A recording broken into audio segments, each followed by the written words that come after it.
Meron ako magupit sa kuko, pero wala. Ayaw ko Paligo sila. Kasi polybok doon. Hindi pwede doon. May schedule. Wait lang, Oli. Tapos, wag malikot. Wait lang, Oli. Wait lang. Wait, aroy. Tapos pati ka muna. Ganito, be. Yan, yan. Si Bella, Special pa nakaparigos. Diyos ko Oli talaga mainit ito sa kanila kasi. Lalo nga yung tag-init. Aroy, magitan talaga yung air conditioning. Auntie, ready mo na nga 20,000 ang bill. Diyos ko. Talaga, yakun pa yan. Kaya lang siya may amoy kasi nga, hindi ba nakakaligo. Pero wala naman yan. Liguan lang. Lagi, dapat once a week maliguan mo. Once a week pala.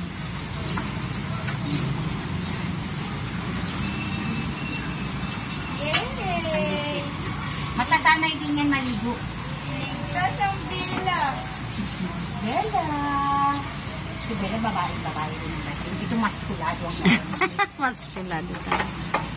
Bakit nakatakot ka sa kapatid mo babae? Nga, si Lily sa kanila. Kasi hindi kay. Di ba? Anyway, ito kung nagkakain lahat ng pagkain eh. Yan yun. You're so big, babe. Minsan po siya kumakaw. Ha? Diba? Talagang siyang ilang magalaki. Si Bella. Auntie, pag may amoy pa rin, gusto niyo lagyan niyo ng konting joy. Yung joy na blue. Ihalo lang sa shampoo. Para matanggal yung mga amoy-amoy. Pero pag later naman yan, pag mawawala naman, regular na yung regular na nalilituan. Kasi syempre nag-a-adjust pa kayo. 2 pieces ba naman ito? Pero wala yung mga mga floor mat na ginagamit, nilalaban ko kaagad. Dahil man ito mag-cook sa Oo, sa basahan. Sa basahan. Galing. Yan, sarap yan sa katawan nila. Pag sinumpulong po si Bella, hindi tayo sa basahan. Ay, bakit saan siya nagapo? Doon magsasabi siya. Ay, yan basta lagyan kalat-kalat. Dapat masanay sila na hindi nagkakalat-kalat. Pinakabahat ka na, no? Next.